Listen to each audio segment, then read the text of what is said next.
Anda mengatur kami sih? Gini yang mulia. Pemohon, ya. Ini Anda aneh juga.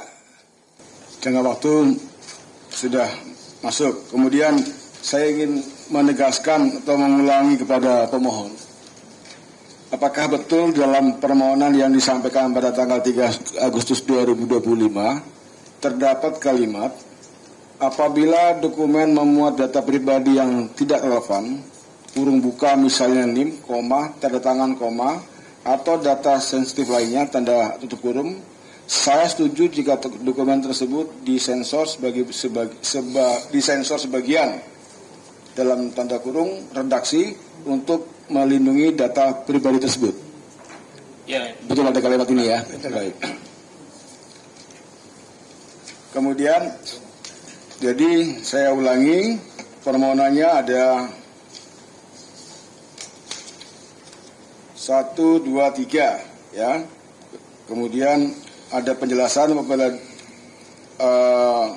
data pribadi yang tidak relevan dapat diterima untuk disensor. KPU kemudian menjawab pada tanggal 25 bahwa pada intinya dikecualikan karena ada SK 731. Dan terhadap berita acara itu memerlukan waktu untuk memenuhi dokumen tersebut. Itu ya jawaban KPU ya. Kemudian saudara melakukan keberatan pada tanggal 26 Agustus 2026. Ini apa ya substansi keberatan atau hal-hal yang menjadi keberatan pada surat tanggal 26 Agustus 2025 bisa disampaikan? Baik, Komisioner.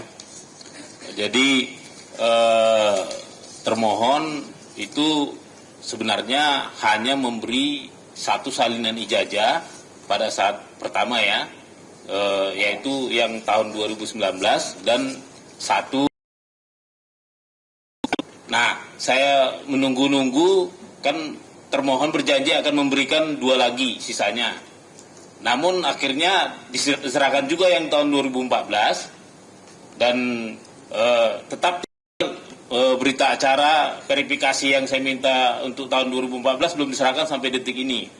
Nah, namun karena memang waktu saya terbatas untuk untuk mengajukan keberatan, mengajukan sidang ini, jadi akhirnya saya ajukan sengketa di sini. Nah, yang ada pun yang kami mau sengketakan adalah banyaknya hal-hal yang disembunyikan, ya, yang di sini yang dikasih di 2019 maupun 2019 tanpa disertai adanya surat uji konsekuensi. Ada tercatat 9 item yang di sini yang tidak dikasih tunjuk, yaitu pertama izin, ada nomor kertas ijazah di sini, ada nomor ijazah juga, ada NIM, nomor induk mahasiswa, ada tanggal lahir, tempat lahir, tanda tangan penyiar,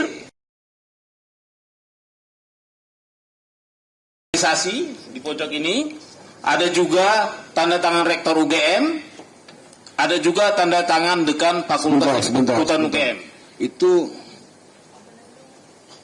Itu surat tanggal 26 atau yang Anda tanggal 2? Sama yang mulia. Sebentar dulu. KPU kan menyatakan bahwa menolak tidak melayani permohonan pemohon. 1, karena ada SK 731 kala itu. Kedua, berita acaranya memerlukan waktu untuk memenuhi dokumen tersebut. Sekarang saya mau bertanya dulu. Dokumen berita acaranya itu sudah ada hari ini.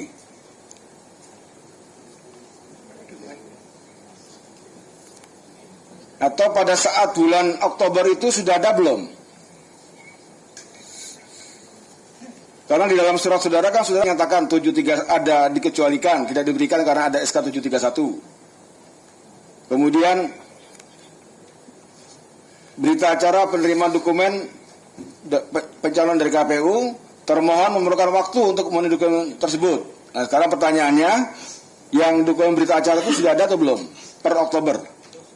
Mohon izin majelis pemeriksa bahwa hal itu sedang kami koordinasikan dengan... Sudah masih berkoordinasi terus? Ini kan pertanyaannya, coba gak usah dikomentari. Ini kan karena ini saya cuma mengacu kepada jawaban yang saudara buat. Baik. Jawaban ini kan dibuat pada bulan Agustus, ya. Anda mengatakan di sini termohon memerlukan waktu untuk memenuhi dokumen tersebut. Jadi pertanyaannya tadi, dokumen berita acara serah terima itu Anda sudah tersedia atau belum? Sejauh ini belum. Belum. Ini berarti Agustus, September, Oktober, November, 3 bulan. Susah sekali Anda mengumpulkan itu. Karena nanti kaitannya dengan apa ini yang menjadi keberatan ini ya. Saya juga harus mengkritik harus mengkoreksi juga pemohon ini. Oke ya. Kemudian KPU itu kan mencabut 731. Ya kan, 731. Nah, 731 dicabut tanggal berapa? 26. Masih ingat 731 SK 731 dicabut dibatalkan tanggal berapa? September, Oktober,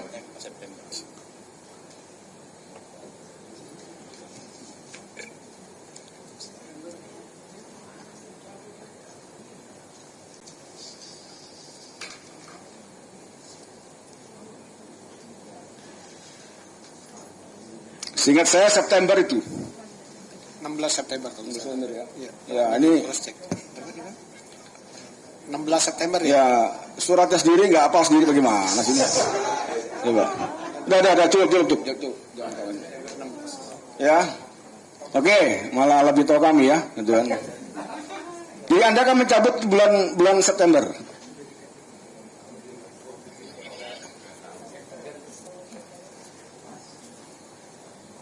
Kemudian itu September saudara cabut. Tapi ini sudah ada surat keberatan pada tanggal 26 Agustus. Nah, saudara pemohon, surat Anda tanggal 26 Agustus itu bercerita apa yang menjadi keberatan? Kan ini kan saudara minta 1, 2, 3, ada berita acara, ada ijazah. Ya, 26 Agustus itu SK 731 belum dicabut. Ya kan? Nah, maka apa nih yang menjadi keberatan saudara kepada termohon? Baik, Komisioner. Silakan. Jadi PPID pertama sekali menjawab saya beralaskan SK 731. Iya. Lantas saya keberatkan. Iya. Kenapa? Karena SK 731 itu menurut saya itu dijawab untuk merespon surat saya. Dan menurut saya itu juga melanggar undang-undang KIP. Kenapa? Karena jangan kami sedang belum berargumen, ya kan? Kami ingin dulu mendudukan pokok persoalan dulu.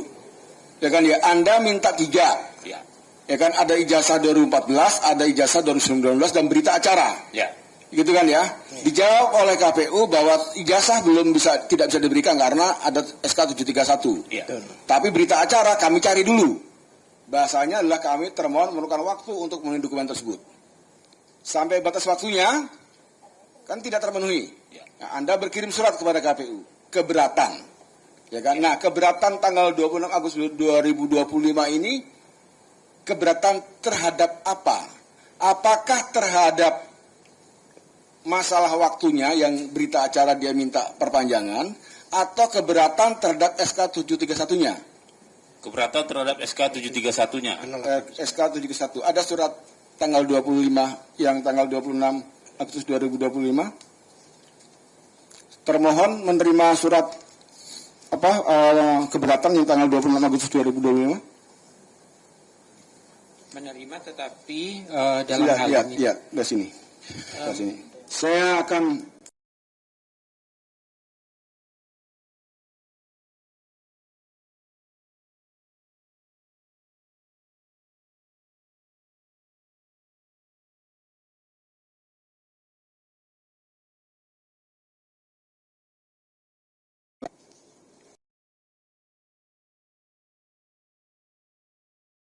termasuk daftar dokumen yang diverifikasi. Ini belum saudara terima. Dan berikutnya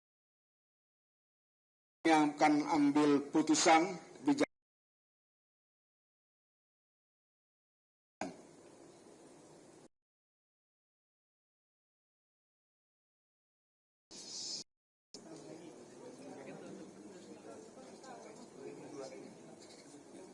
Ya, kalau enggak, begini. Yang ini telarikan ke mediasi. Nanti silakan. Ya kan, khusus untuk berita acara. Kecuali kalau pemohon menyatakan, sudah puas, kami juga kira-kira sama kok dengan kami terima, lain cerita. Ya kan, ini saya kembalikan kepada pemohon. Bagaimana? Masih mau Anda kejar 2014-2019-nya? Dokumen pencalonannya itu, dokumen pencalonannya? Masih mau kejar? Mediasi ya. Silakan nanti, ini yang ini diputuskan mediasi. Karena seharusnya ini KPU ini sudah siap nih, karena suratnya kalau Anda jawabnya baru 2 minggu yang lalu, kami masih bisa menerima lah. Common sense-nya 3 bulan loh, ini Anda mencari berkas tahun 2014 kan baru 5 tahun ya, atau 5 atau berapa, ya 5 tahun kan, berkas tersebut seharusnya masih ada. Ini 3 bulan ini kemana aja gitu kan, kira-kira gitulah, gitu ya, 10 tahun. Iya, berkas 10 tahun, Anda mencarinya kan 3 bulan. Ya ketemu-ketemu, ini kesilap gimana barangnya gitu loh. Itu loh, tanyanya itu ya. Oke ya, gitu ya. Izin sedikit satu pertanyaan. Sudah? Baik, saya izin bertanya pada pemohon ya. Ya. Baik. Pemohon, tujuan saudara mengajukan permohonan informasi ke Badan Publik KPU dan berlanjut kepada sidang sengketa di Komisi Informasi. Apakah tujuan permohonan itu untuk kepentingan publik pribadi pemohon atau untuk kepentingan publik secara umum? Itu yang pertama. Terus yang kedua, jika informasi itu tidak saudara dapatkan dikarenakan pengecualian dan sebagainya, apa kerugian Anda selaku pemohon informasi? Silakan. Sebentar. Iya. Masih ada lagi anggota? Sudah cukup. Untuk ya. Sebentar. Biar dia bisa dulu sama anggota. Nanti saya beri. Ada lagi? Ada lagi? Saya kira itu. Cukup ya. Kegunaan informasi itu tuh. Sebelah kanan nggak ada? Oke, pertanyaan terakhir dari anggota. Silakan. Iya, sebenarnya ini untuk kepentingan pribadi, karena ini Pribadi, penelitian. ya? Penelitian. Makanya apa yang diharapkan oleh beliau ini adalah data primer untuk melengkapi jurnalnya dan sebagainya. Ya. Baik. Izin, komisioner. Jadi penelitian saya ini memang saya lakukan pribadi, tapi sudah saya publis ke publik. Artinya ini kepentingan publik. Karena penelitian saya ini berangkat dari masalah publik, yaitu masalah ijazah yang misterius. Jadi ini adalah untuk, saya jelaskan, ini untuk kepentingan publik, meskipun saya meneliti. Okay. Dan buktinya sudah saya jurnal saya sudah terpublis di jurnal internasional. Okay. Begitu majelis. Oke, baik, untuk kepentingan publik ya intinya ya. Baik, selanjutkan ya, karena majelis sudah akan pada akhir dari persidangan pendahuluan. Untuk dokumen pencalonan dari KPU, ini jika tersedia loh ya. Jadi kalau KPU yang dibilang nggak ada, jangan dimarahin KPU-nya. Gitu kan ya, karena sudah ngomong jika tersedia, gitu ya. Ini nanti dilanjut di mediasi, nanti jelaskan tuntas di mediasi.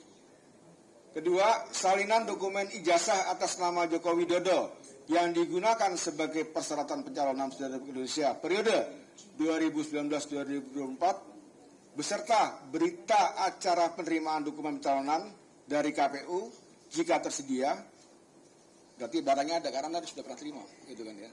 Termasuk daftar dokumen yang diverifikasi itu sudah saudara terima. Sebagian. Yang sebagian yang mana nih? Agar jelas nih. Yang 2014 sudah ya. Makanya tadi kan 2014 kan sudah sebutkan, 2014 2019 belum diberikan. Makanya lari ke mediasi. Yang 2024 sudah diterima semua, ijazah sudah diterima, berkas pencalonan sudah diterima. Hanya kemudian saudara keberatan terhadap salon ijazah yang di dalamnya ada penghitaman atau penutupan informasi. Kan begitu? Kepada termohon, dalam Anda silakan melakukan uji konsekuensi. Mohon izin majelis, bolehkan saya belum selesai. Nanti sudah selesai baru kesempatan untuk ngomong. Sama termohon juga seperti itu. Ini udah setelnya udah setel kenceng, udah selesai ini kan. Oke. Tapi sebelum karena Anda menyalah saya jadi kepotong saja. Silakan saya beri kesempatan lebih apa lu?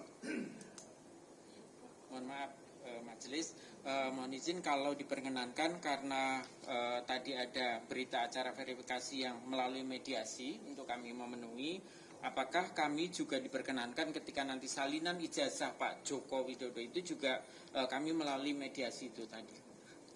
Tidak melalui uji konsekuensi. Sebentar. Ini bingung lagi nih saya nih jadinya. Tadi dibilang katanya ijazahnya sudah diberikan salinannya. Pemohon sudah menyatakan iya betul diterima. Termohon menyatakan juga sudah diterima. Kalau kok mau mediasi ijazah lagi? Yang dihitamkan itu. Oh, yang dihitamkan. Berarti Anda bingung antara dikecualikan dan tidak dikecualikan. Pipo Thomas.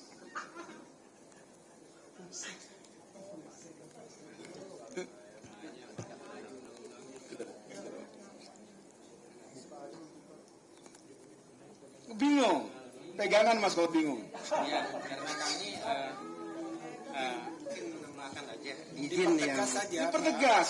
Itu informasi dikecualikan atau tidak yang ada Gitu loh. di dalam dokumen itu. Kalau dikecualikan, saudara belum melakukan uji konsekuensi, kan itu perintah Izin majelis. yang Kalau mulia majelis terkait yang tadi dihitamkan itu biar dikasih kesempatan pada saat mediasi. Jadi Anda jangan mengatur kami. Ya kan ya, Anda itu sudah oleh regulasi itu sudah diberikan hak istimewa. Anda boleh menyatakan itu dikecualikan, silakan. Terlepas bahwa pemohon setuju atau tidak setuju itu soal lain. Anda diberikan oleh undang-undang bahwa silakan untuk mengecualikan. Tapi untuk Anda menyatakan dikecualikan harus ada uji konsekuensinya. Ya, Anda wajib melakukan itu.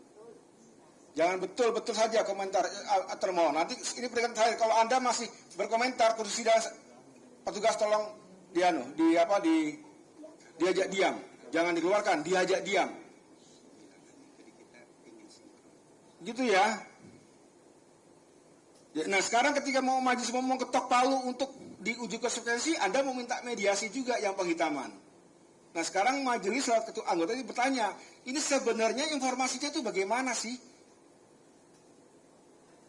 Ya kan, informasi yang dihitamkan oleh yang diterima salin ijazah yang diterima oleh pemohon, ya kan, yang itu ada penutupan yang oleh pemohon dinyatakan 9 item itu statusnya apa?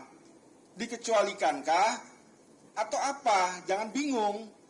Makanya kalau mau datang sini persiapan dulu.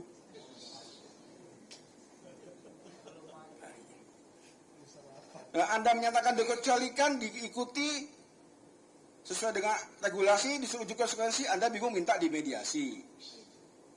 Gitu kan? Nanti nanti sudah dimediasi, Anda menyatakan dikecualikan. Jadi bolak-balik nanti kita. Gitu loh. Tegas, sekali lagi pertanyaan terakhir. Status informasi seperti apa?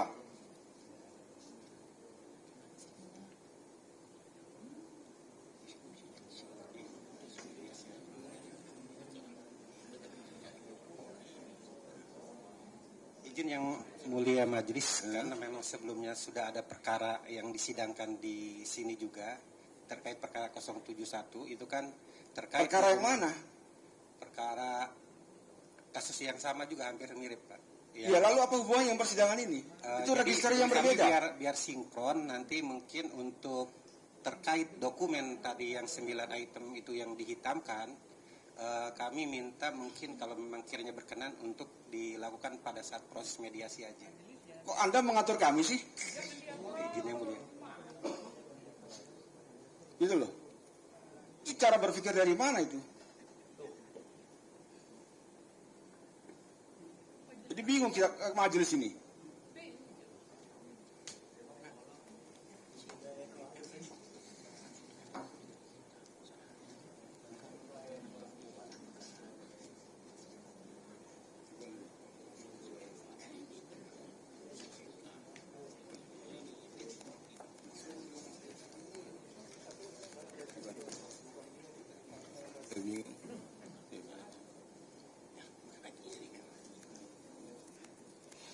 Dan bagaimana termohon? Tadi di depan Anda sangat still yakin bahwa apa yang dihitamkan itu dihitamkan karena kami melindungi data pribadi begini. Oke, kita ikuti. Sekarang ketika pendapatnya diikuti kok malah bingung sendiri.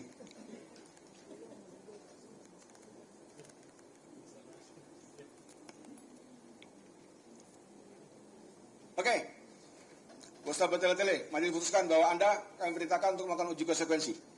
Ya kan, nanti disertakan dasar-dasar kenapa Anda mengecualikan, buktinya apa, dasarnya apa, silakan. Ya kan, di dalam uji konsekuensi.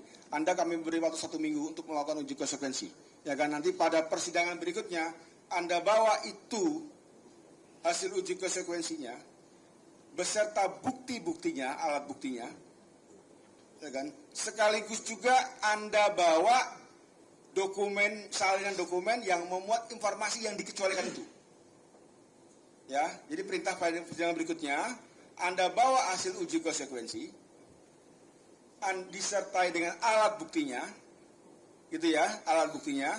Kemudian dibawa juga berkaitan dengan dokumen atau salinan dokumen yang menurut Anda itu dikecualikan, ijazah tadi.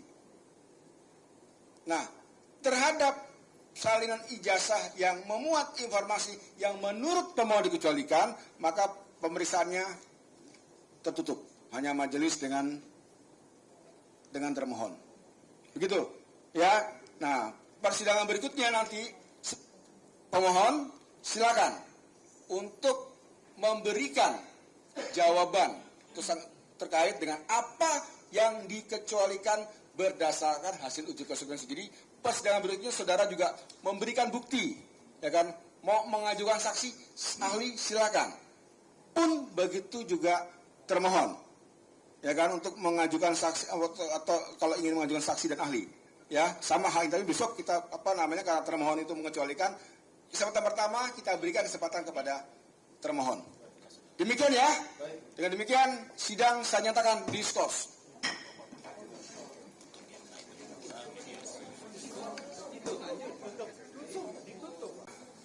Kemudian kan saudara mengajukan sengketa ini kepada Komisi Informasi per 15 Oktober. Ya. Ini dasar mengajukan sengketa itu apa? Satu, Anda tidak puas terhadap jawaban keberatan atau apa? Kalau tidak puas, di mana tidak puasnya? Terima kasih, Komisioner. Saya tidak puas karena pertama dari segi dokumen saya dikasih ada yang kurang. Waktu itu kan sebenarnya saya bermohon, setelah saya bermohon sengketa baru dikasih dokumen yang ke tahun ijazah 2014. Oke. Terus saya juga merasa tidak puasnya karena apa? Dokumen yang diberikan juga ada 9 item yang disembunyikan. Yang menurut saya itu dokumen umum yang sudah orang banyak tahu, tapi 9 item itu apa? Baiklah, ya saya silakan. Jadi masalahnya ijazah yang diberikan ini itu ada 9 item yang digelapin atau dicoret lah istilahnya. Itu diantaranya 1 nomor kertas ijazah. Sebentar Pak. Sebelum kita bicara ijazah, saya sedang mencoba dulu merenut dokumen apa yang dicari. Ya. Gitu ya. Masalah isinya ntar dulu. Ya kan ya. Ini kan sudah ada, ya kan ya. KPU per tanggal 2 Oktober 2025 itu sudah memberikan salinan ijazah yang digunakan 2019-2024 beserta berita acaranya. Itu ya, ini sudah saudara terima. Anda juga pemohon juga sudah menerima salinan ijazah Jokowi 2014-2019. Tetapi berita acaranya belum saudara terima. Kan begitu? Ya kan ya? Nah, sekarang Anda mengajukan sengketa kepada Komisi Informasi. Logikanya, ya kan, seharusnya ada 2 hal.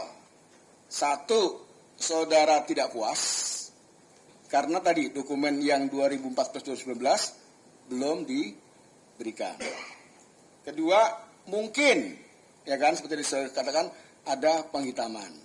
Itu kan, maka di sini majelis ingin mendudukkan pokok yang menjadi pokok penyelesaian sengketa yang menjadi masalah di sengketa itu apakah tidak puas karena ijazahnya yang berkasnya yang belum diberikan, atau isi dari dokumen yang sudah diberikan itu mengandung muatan-muatan informasi yang di saudara tadi ada 9 item itu. Nah ini mana nih? Dua-duanya. Dua-duanya. Iya. Oke, dua-duanya dulu ya. Iya. Yang 3 minggu kemudian diserahkan kepada pemohon apa termohon? Jasa salinan ijazah ini kan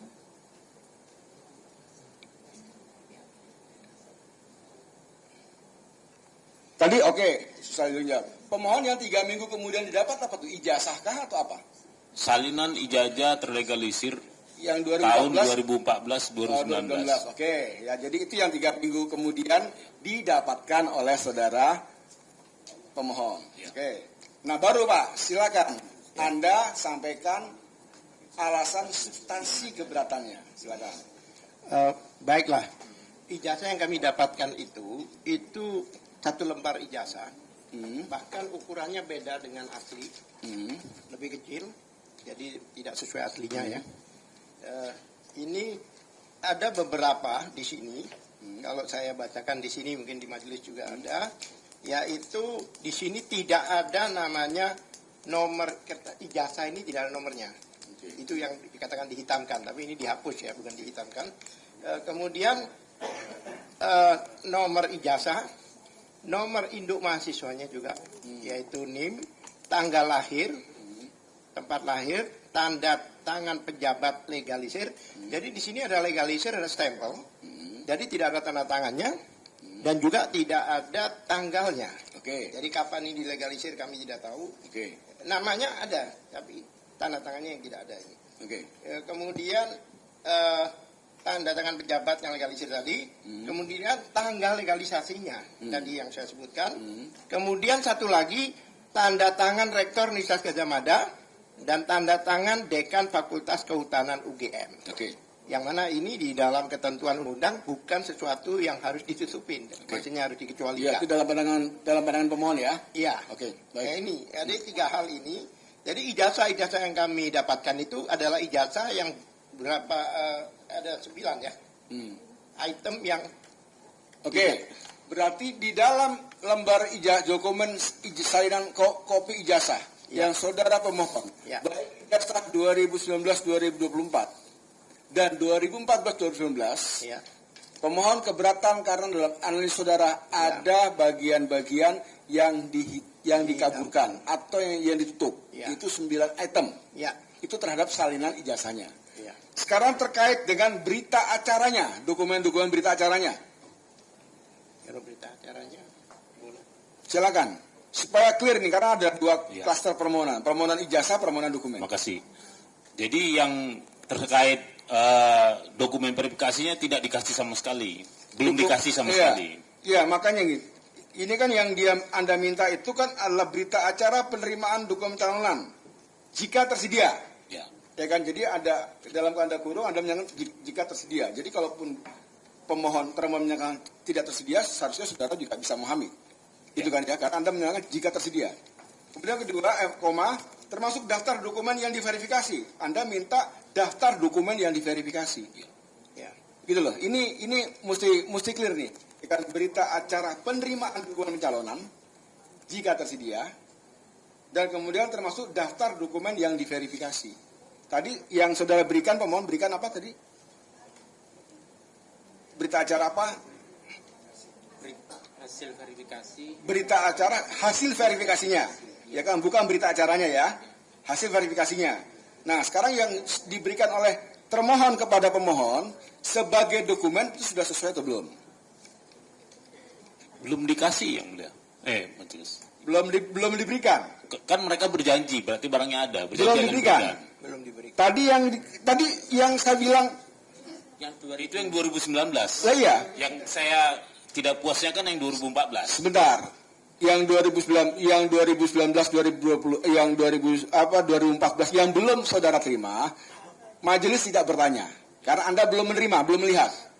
Yang majelis tanyakan terkait dengan berita acara yang saudara terima, gitu kan ya, yang sudah saudara terima itu, satu, apakah sudah sesuai dengan apa yang Anda inginkan? Kalau tadi ijazah kan sudah jelas dijawab oleh Bapak siapa tadi? Mohon maaf. Al-Katiri. Pak Al-Katiri kan sudah dijawab. Ya kan ya. Nah sekarang berkaitan dengan dokumen berita acara itu, apakah saudara sudah menerima? Kalau sudah menerima, apakah itu sesuai dengan yang saudara inginkan?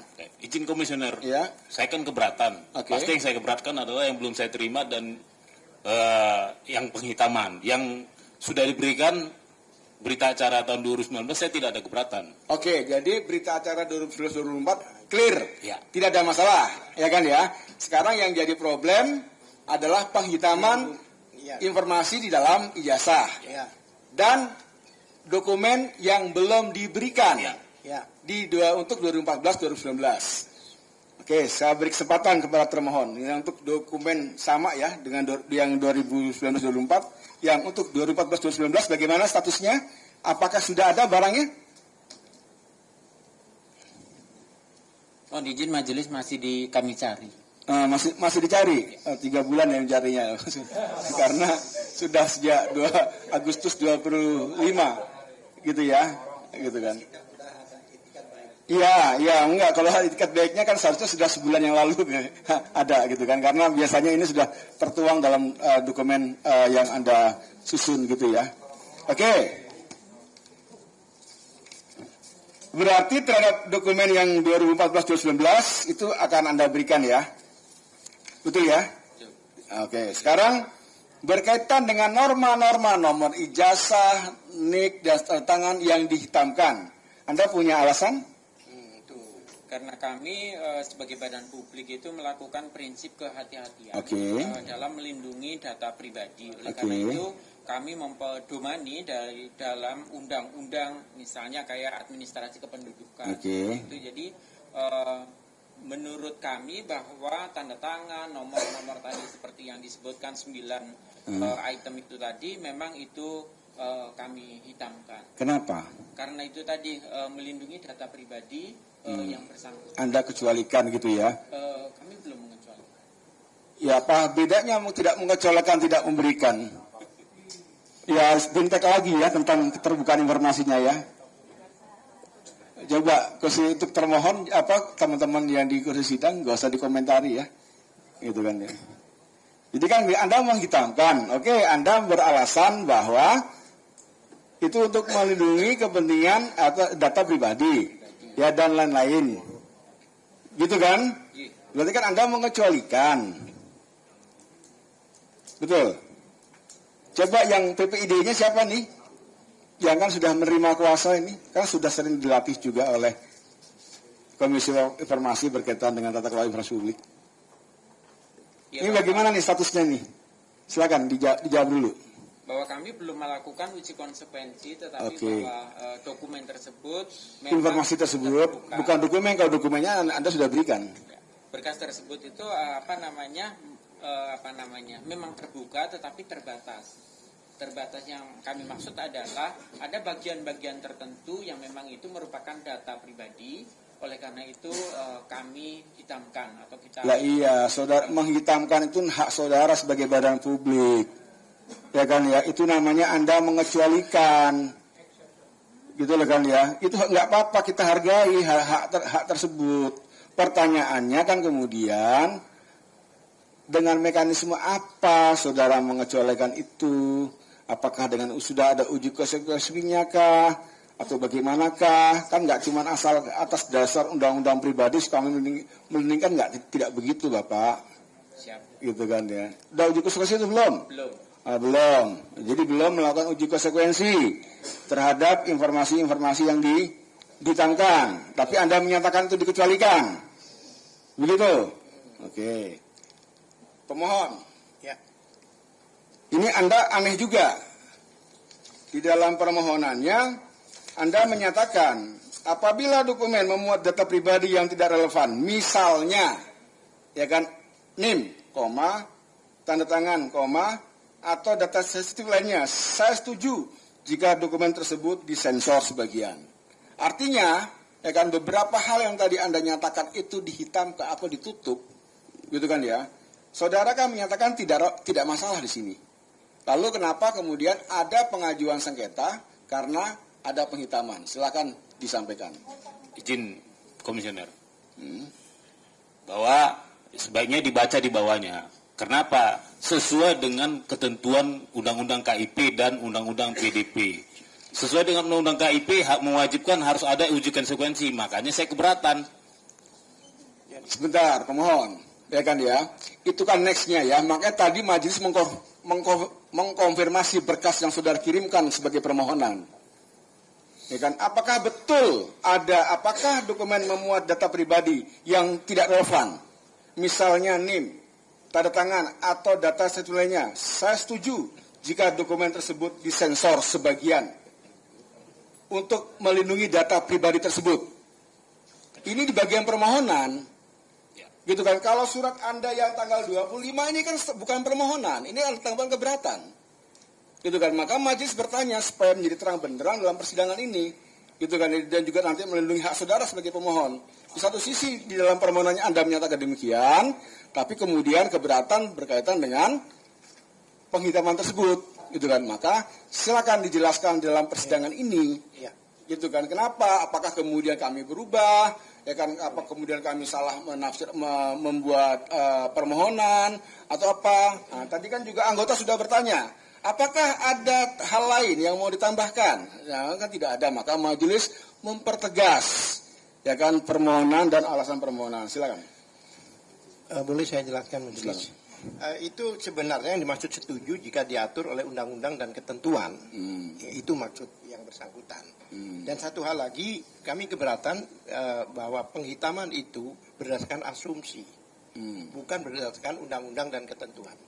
Kalau emang ada ketentuan apa? Karena kami juga membaca undang-undang nomor 14 tahun 2009 masalah keterbukaan informasi publik, kemudian undang-undang perlindungan data pribadi 27 yang mana pasal berapa yang aturan itu. Tapi menurut kami, nah itu tadi kan berarti bukan menurut undang-undang, tapi asumsi.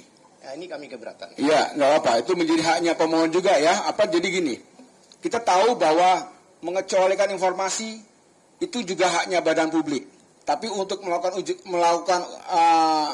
mengecualikan, dia harus melakukan mekanisme disebut mekanisme uji konsekuensi. Nah, dalam uji konsekuensi itulah nanti kan ketahuan dasar hukumnya apa, pertimbangannya apa dan seterusnya. Maka majelis cukup tahu dalam persidangan ini apakah termohon, bagaimana status permohonan, dia disebutkan dikecualikan. Maka kalau dikecualikan, pertanyaan berikutnya apakah sudah uji konsekuensi? Termohon menyatakan belum. Maka kalau belum, maka diperintahkanlah nanti kepada termohon untuk melakukan uji konsekuensi. Uji konsekuensi itulah nanti kita akan masuk pada adjudikasi untuk berdalil dan beradu argumentasi berkaitan dengan dasar-dasar hukumnya dan pertimbangan-pertimbangan lainnya. Hari ini pertimbangan-pertimbangan yang bersangkutan belum kita bisa bahas karena kita belum masuk pada pokok perkara. Hanya majelis mengingatkan dan memberi informasi kepada pemohon karena di dalam permohonan berkas yang saudara ajukan itu kan ada kalimatnya sebagaimana disebutkan bahwa saudara pemohon tidak keberatan apabila dokumen memuat data pribadi yang tidak relevan, misalnya NIM, tanda tangan dan seterusnya. Saya setuju jika dokumen tersebut disensor sebagai bagian redaksi untuk melindungi data pribadi tersebut. Itu menjadi berkas permohonan yang itu juga menjadi pemohon juga megang ya. Jadi nanti silakan nanti termohon untuk mendalilkan sendiri. Jadi pemohon majelis hanya memberi keterangan masalah. Jadi termohon jangan mengecualikan. Yakin? Betul? Sekarang sudah beredar loh. Kemarin saya lihat di TV itu ada yang menampilkan ijazah full loh. Sudah lengkap itu. Jangan dikomentar dulu Pak. Biar aja. Ya kan, betul yakin itu? Dikecualikan. Itu di media-media sosial itu sudah banyak itu dokumen-dokumen yang serupa dan identik gitu ya. Dan kemarin dibuka itu ada tanda tangannya, ditunjukkan ini NIM-nya, ini tanda tangannya gitu. Jadi masih beda keinginan itu? Baik, nanti akan kami koordinasikan dengan. Jangan koordinasikan kalau Anda itu menerima kuasa, Anda tuh memutuskan gitu loh. Kalau dikecualikan, dikecualikan Pak. Ya yakin. Itu nanti kan uji konsekuensi. Sesimpel itu jawabannya. Siap. Nah, gitu kan ya. Kami lakukan uji konsekuensi. Uji konsekuensi. Ya, nanti kita lihat uji konsekuensinya Pak ya, seperti apa. Baik, sebelum saya tambahkan sedikit. Ada mau ditambahkan? Saya hubungan dengan ini juga. Kenapa? Ya silakan. Apa mau tambahkan? Ini uji konsekuensi itu kan ada batu uji. Batu ujinya adalah undang-undang dan ketentuan yang berlaku itu. Iya, itu nanti. Kemudian majelis tadi bicara yang sudah disampaikan di media itu udah lengkap, jadi tidak ada yang ditutupi. Itu oleh Dian Sandi itu, dan sudah dikonfirmasikan pada pemilik ijazah itu, yaitu Pak Jokowi, memang mengatakan memang itu ijazah dia. Iya. Jelas. Ya, itu di luar, itu mekanisme di luar persidangan. Hukum acara kita mengatur bahwa Komisi Informasi mengatur bahwa badan publik ketika dia menyatakan dikecualikan, maka majelis tidak akan melakukan penilaian, ya, dan tidak akan melakukan pendalaman. Ya, termasuk juga pemohon tidak diberi hak untuk melakukan penilaian dan pendalaman sebelum uji. Termohon menyampaikan secara tertulis, secara resmi hasil uji konsekuensinya. Dari situlah kemudian panjenengan, saya, anggota ini bertanya dan mendalami berkaitan dengan aspek pertimbangan-pertimbangan dan seterusnya. Bahwa tadi saya sebagai ketua majelis bertanya kepada termohon bahwa hari ini sudah banyak beredar hal-hal yang sebagaimana diperkatakan dalam persidangan ini, apakah masih cukup relevan untuk dikecualikan? Bahwa ternyata termohon meyakini kita harus menghargai haknya termohon. Nanti silakan dilanjutkan uji konsekuensi. Baik, terima kasih Bapak. Ada beberapa hal yang tadi disampaikan dan yang secara umum bahwa kami akan terus mengupayakan hal-hal yang terkait dengan tadi pelayanan kepada masyarakat. Jadi apa saja yang harus segera mungkin dilakukan digitalisasi nanti akan kami prioritaskan khususnya untuk tahun 2026 yang akan datang. Jadi bagaimana terkait dengan arsip tadi agraria, arsip kebencanaan, arsip pemilu, kemudian berbagai arsip lain yang terkait dengan prioritas Presiden.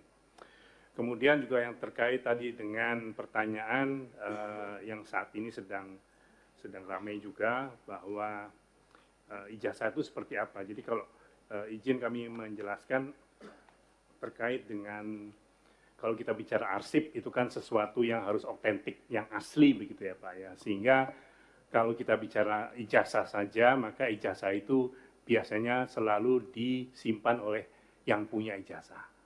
Yang pertama. Jadi kalau ditanya itu arsipnya di mana? Arsipnya ya pasti ada dan dimiliki oleh yang bersangkutan. Gitu. Bahwa kemudian itu menjadi hal yang kalau terkait dengan ijazah Presiden maka itu ada salinannya pasti di KPU. Gitu. Jadi kalau sudah dari situ pertanyaan otentiknya tetap saja ada di yang bersangkutan, Pak. Jadi yang ada di KPU pasti adalah mungkin salinan atau fotokopi yang sudah dilegalisir. Jadi sudah bukan arsip otentik ya, Pak. Nah, kemudian kalau memang dikejar lagi, oh itu kan harusnya masuk di dalam arsip yang harus diserahkan kepada Andri. Ada aturan lagi yang mengatur bahwa arsip itu akan diserahkan kepada Andri kalau sudah masuk klasifikasi statis atau mungkin sesuatu yang bersifat itu sangat memiliki nilai manfaat yang luar biasa sehingga menjadi arsip yang harus disimpan. Gitu. Nah begitu harus disimpan kami harus klasifikasi lagi. Ini arsip yang berupa fotokopi yang sudah dilegalisir dan sebagainya itu harus diklasifikasi lagi Pak. Gitu. Jadi tentunya kami kembalikan lagi kalau kita mau menurut kepada Undang-Undang Keterbukaan Informasi Publik atau Undang-Undang Kearsipan dan sebagainya. Nah itu yang kemudian menjadi jelas sebetulnya, tapi kita tidak permasalahkan kenapa itu diangkat ya Pak ya. Dan mungkin ini yang kemudian nanti ada masa retensi dan sebagainya yang ditetapkan bukan oleh Andri tetapi yang ditetapkan oleh dalam hal ini KPU-nya. Jadi mau berapa tahun dan sebagainya, seperti itu. Izin nanti kalau dibutuhkan kami siap untuk berdiskusi lebih detail Bapak. Kemudian kalau yang tadi yang terkait dengan bagaimana nanti bisa membantu dalam konteks ada lagi nih konflik 3 pulau di Papua Barat Daya yang kemudian ada di perbatasan antara Papua Barat Daya dan Maluku Utara. Ini mirip seperti 4 pulau yang kemarin bukan diperebutkan lah, disengketakan antara pemerintah Aceh dan pemerintah Sumatera Utara dan itu bisa selesai dengan adanya arsip. Kami akan segera untuk kemudian kami sampaikan Bapak. Jadi dulunya atau dalam konteks arsipnya itu dulu apakah masuk di dalam konteks sebelumnya adalah pasti Provinsi Irian Jaya mungkin ya Pak ya, kemudian menjadi Papua dan Maluku yang merupakan kemudian saat ini menjadi Maluku Utara setelah pengembangan wilayah. Saya kira demikian Bapak. Terima kasih. Ada Pak. Kami cari segera Bapak. Terima kasih Pak. Assalamualaikum warahmatullahi wabarakatuh. Terima kasih Pak Mego atas respon yang disampaikan. Pak Taufik, monggo. Baik, terima kasih pimpinan. Ini kita perpanjang lagi ya, sampai 14 berapa nih? 14 maksimal 14.30 selesai ya. Oke. Lanjut Pak Taufik. Baik, terima kasih pimpinan. Jadi terkait dengan keluhan kepegawaian yang termasuk salah satunya adalah jadi kediklatan. Ini sudah kita lakukan quick response dengan kita membuka pengaduan, kotak pengaduan dan tindak lanjut yang kita buat transparan. Artinya kita informasikan untuk perbaikan-perbaikannya, progresnya, terutama di beberapa pelatihan yang sifatnya wajib seperti pelatihan dasar dan pelatihan kepemimpinan. Kemudian tadi terima kasih Pak Tovan tadi terkait dengan PEN. Ini memang sekarang ini kita upayakan untuk diarahkan mendukung apa yang menjadi prioritas Bapak Presiden. Kemarin percepatan pengentasan kemiskinan termasuk penguatan sekolah rakyat, kemudian ekonomi koperasi merah putih. Ini yang menjadi beberapa program yang kita lakukan.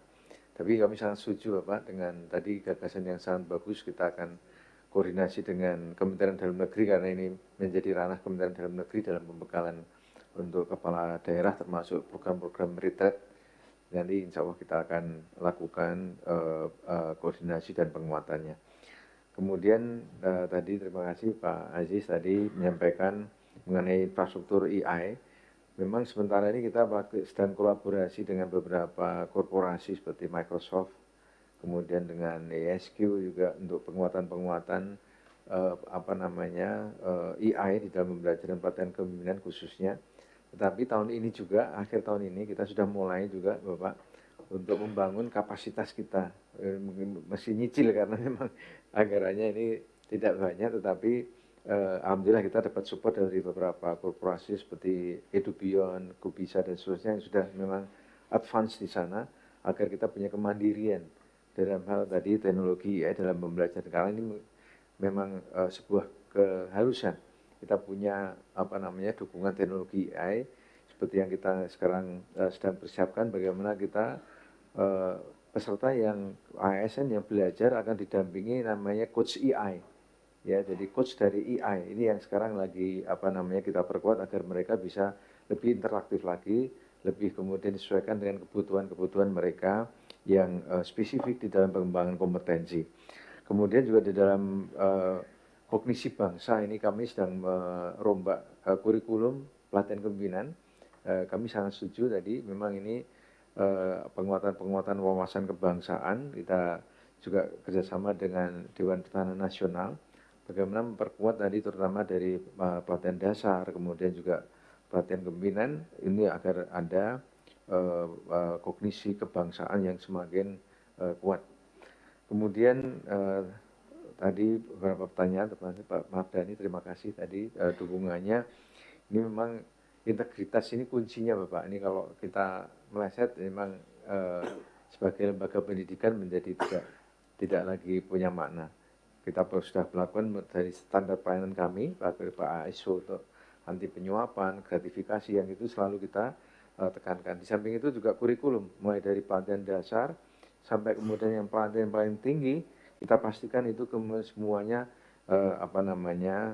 diterapkan dengan baik karena itu juga merupakan standar kompetensi yang harus dipenuhi oleh para ASN sehingga ini kami pastikan kemarin dengan kawan-kawan KPK juga kita membentuk suatu kerjasama untuk penguatan materi pemberantasan korupsi dan tadi yang baru adalah tentang conflict of interest ini juga kita tanamkan dari awal agar memberikan sadar bagi ASN yang mereka untuk semakin sadar dengan tantangan tadi korupsi di lingkungannya. Mungkin sebagai jawaban itu, untuk lanjutnya kami akan nanti lihat secara tertulis. Terima kasih. Terima kasih Mas Taufik. Mas Aziz cukup ya? Oke. Terus tadi apa DKPP ya? KPU. Monggo. Bung. Terima kasih atas waktu dan kesempatannya. Perkenankan kami menanggapi beberapa hal yang disampaikan. Pertama dari Pak Taufan Pawe berkaitan dengan ya sosialisasi yang harusnya kita lebih bisa maksimalkan, dan upaya serap pendapat masyarakat berkaitan dengan perbaikan undang-undang pemilu. Kami sendiri juga insya Allah mencoba lebih memaksimalkan lagi di tahun depan, karena ini sudah nggak ada pemilu dan pilkada, sosialisasi dan lain-lain, termasuk bersama mitra Komisi 2 dan menerima masukan masyarakat terkait masukan undang-undang pemilu, sebagaimana yang juga kita lakukan di banyak kajian FGD yang sedang kita selenggarakan beberapa hari ini. Kaitannya adalah merefleksikan dan juga merekomendasikan usulan-usulan perbaikan, dan kaitannya dengan beban penyelenggaraan dan lain-lain, sistem yang kemudian berdampak terhadap pilihan-pilihan dan konsekuensinya. Itu yang pertama. Kemudian berkaitan dengan museum, tadi dari Mas Mardhani Alisera, ini sejatinya inisiatif dari KPU Jakarta Timur. Tapi begitu muncul inisiatif ini, kami berpikir untuk lebih luas, menjadikan satu museum nasional, dan baru saja terregistrasi, belum seminggu suratnya kami dapatkan dari kementerian terkait disetujui sebagai museum nasional, dan kami sedang melakukan langkah-langkah koordinasi untuk mendapatkan tempat yang lebih pas, karena di Jakarta Timur terbatas, Mas. Jadi sedang kami kumpulkan semua satker, kami kirimi surat untuk mengirimkan arsip atau koleksi-koleksi kepemiluan dari surat suara sejak pemilu pertama dan seterusnya yang ada di semua daerah. Itu kami kumpulkan, dan itu ribuan. Dan kami sudah melihat posisinya, kelihatannya memang butuh tempat yang lebih layak. Kami koordinasi dengan banyak teman-teman termasuk di Sekretariat Negara. Itu berkaitan dengan museum. Kemudian berkaitan dengan ijazah tadi ya, dan arsip tadi sampaikan Pak Kepala Arsip, kita Andri, kita sendiri, teman-teman sekalian, Pak Qasin, Gus Qasin, kami ingin sampaikan bahwa PKPU kita, PKPU 17 nomor 2023 yang sekarang sedang dibincang berkaitan dengan sidang sengketa di Komisi Informasi, memang kita mengatur dokumen yang menjadi di lampiran kita, dokumen yang berkas capres dan cawapres serta calon kepala daerah yang menjadi dokumen di jadwal retensi arsipkan atau di CRA ini selama 5 tahun. Jadi 3 tahun aktif dan 2 tahun inaktif. Saya tadi sudah diskusi sama Pak Kepala Andri, apa itu maksudnya aktif dan inaktif. Di antara dokumen-dokumen dalam lampiran itu memang adalah dokumen yang bersifat dokumen persyaratan pasangan calon, seperti surat pernyataan pasangan calon, susunan tim kampanye, bukti nomor rekening, naskah visi, surat keterangan, daftar riwayat hidup pasangan capres-capres dan seterusnya, tanda terima berkas dan seterusnya. Ini yang masuk di CRA, jadwal retensi arsip. Khusus ijazah di daerah-daerah yang kemarin disoal, sejatinya para pihak yang minta itu juga sudah dikasih, termasuk di Jakarta, di pusat juga dikasih. Nah, dokumen tersebut menurut keterangan teman-teman ada, hanya agenda ya, yang istilahnya, buku agenda yang kemarin dalam sidang KI itu detailnya. Tapi pada intinya kita semua pasti akan menjaga semua dokumen yang ada, dan catatannya ini menjadi masukan dan perkembangan terakhir kita. Mungkin baru periode ini juga pasca pemilu, bahkan pas setelah selesai pemilu, dokumen-dokumen itu kemudian dimintakan para pihak. Sebelumnya belum pernah. Nah, ini menjadi pekerjaan rumah, dan tentu tata kelola perbaikan untuk mengantisipasinya harus kita pikirkan bersama-sama.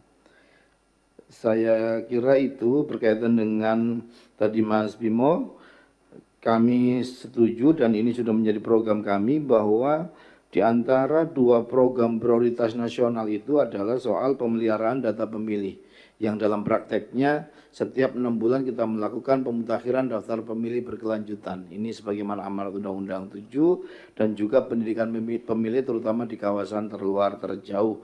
Ini kami selenggarakan sebagaimana amanat Undang-Undang Pemilu dan program prioritas nasional yang kami sendiri juga sudah berkoordinasi dengan Kementerian Bappenas untuk mensukseskan pengembangan pembangunan demokrasi di Indonesia.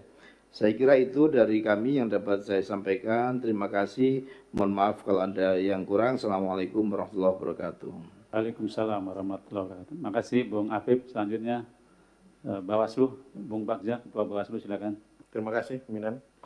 Dapat kami jawab dari Pak Bob masalah pemutakhiran supervisi pengawasan daftar pemilih berkelanjutan untuk sumut itu Pak masuk dalam triwulan keempat.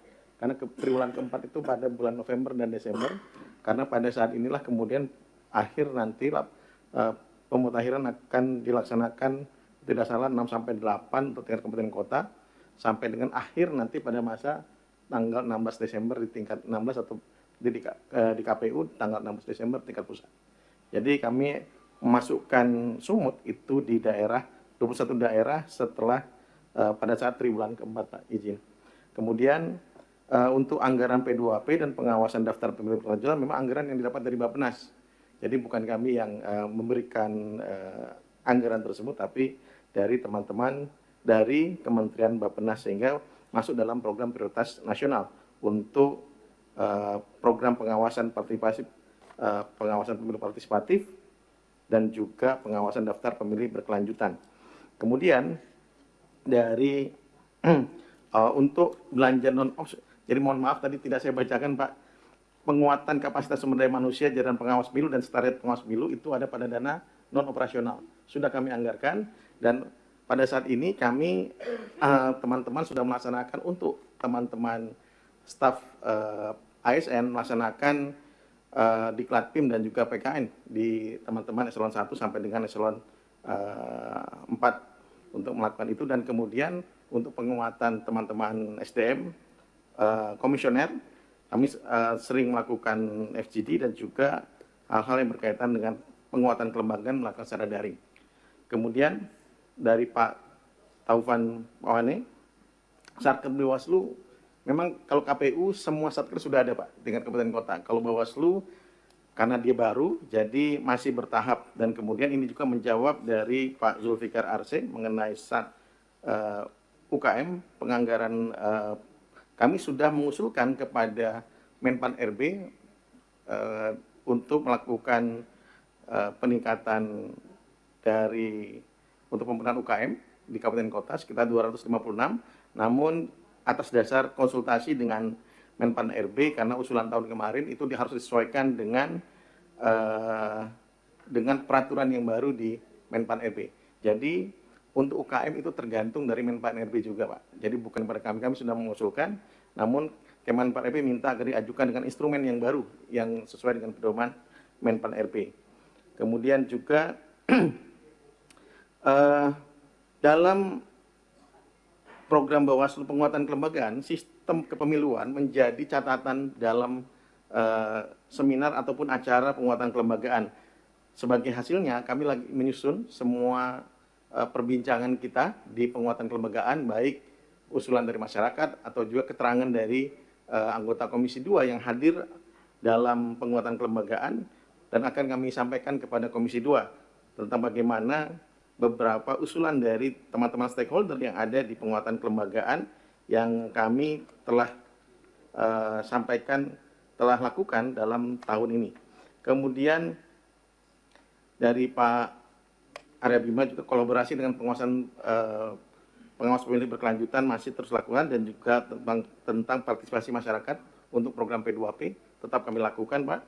Terima kasih atas dukungannya, dan ke depan ini termasuk dalam pendidikan politik yang akan dikerjasamakan dengan Komisi 2 Pak. Karena mau tidak mau tahun 2006 selain membahas sistem pemilu, kita akan melakukan kepada teman-teman Bawaslu, kami meminta untuk melakukan pendidikan politik kepada masyarakat untuk bersama-sama dengan partai politik melakukan pendidikan politik. Dan kami dalam beberapa bulan ini teman-teman Bawaslu Kabupaten Kota itu melakukan semacam pendidikan politik melalui Bawaslu Goes to School terhadap apa yang masuk dengan pemilu dan lain-lain terhadap pemilih pemula, khusus teman-teman SMA, berusia SMA, dan sudah hampir semua kabupaten kota melakukan ini. Jadi untuk program pendidikan politik ini menjadi dan juga P2P, termasuk pendidikan politik dalam P2P ini masuk dalam program prioritas kami di tahun 2024. Demikian.